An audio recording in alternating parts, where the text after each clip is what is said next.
We're back at this 2007 Prius, and I'm really having a hard time with this iPad aiming the camera and adjusting when the hand goes.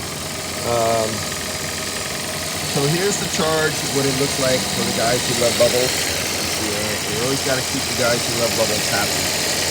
And so I'll focus info then, so everybody can see what refrigerant looks like in the sight glass. When you clean it, a little better.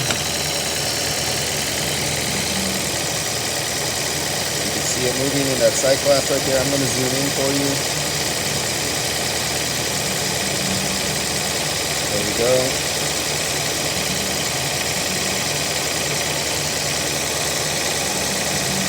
So now, what I'm going to do,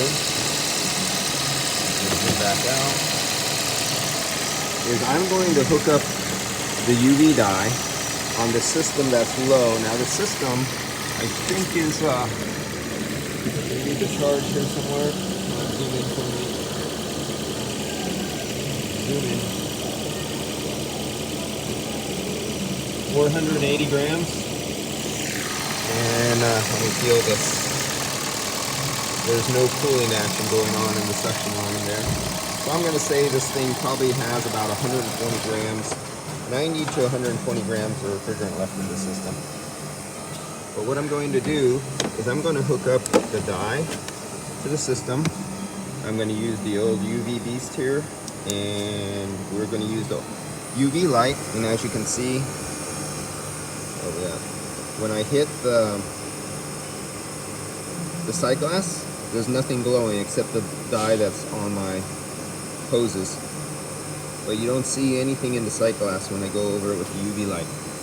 So let's see if we could jerry rig this up here somewhere so we can see.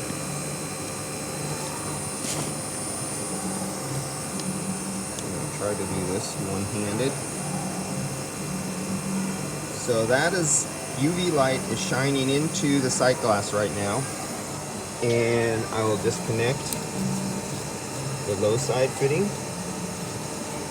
Now when a system is low on charge, there's not much mass of refrigerant.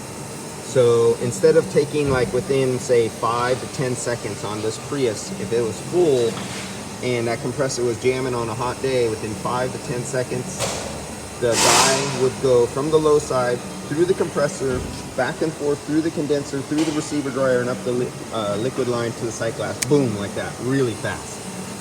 But now that we have a low refrigerant charge and it's cold outside, the compressor is only going about 1,000 RPMs.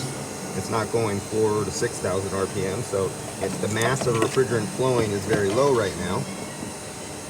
So I'm holding an iPad in one hand and doing everything else with another hand. It's like uncoordination city. And the sight glass, the iPad, the lens. I hope I just knocked my. Let me get all this stuff out of here.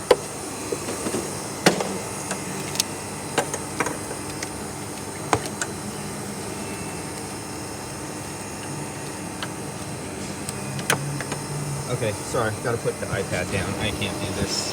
This is just stupid. There we go. So now we have the UV dye hooked up to the low side and our light pass. And as you can see, there is no glowing inside the sight glass right now. So I'm going to try to angle this so it keeps the UV light on the sight glass. I can't get them both in.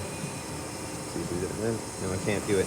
Okay, so all I do is squeeze on the trigger here, and I'm only going to put about 5 milliliters. Even for this little tiny system like this, 2 milliliters is enough.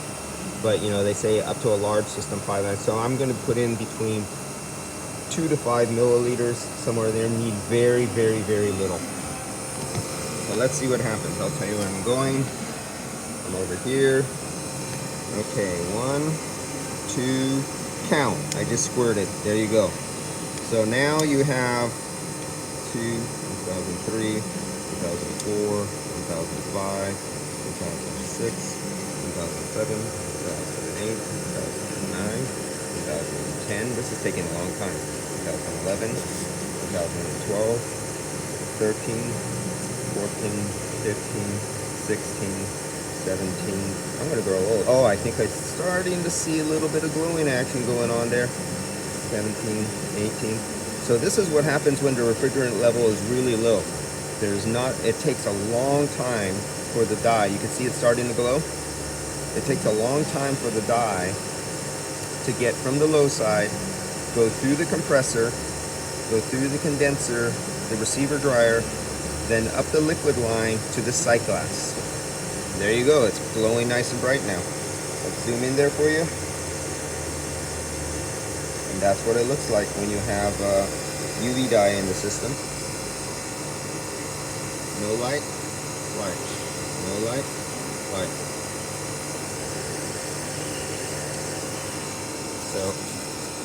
So that was like 17 seconds for the dye to go from the low side, and it goes from the low side, travels into the compressor, spins through the compressor, mixes with all the other oil in the compressor, gets ejected out of the compressor.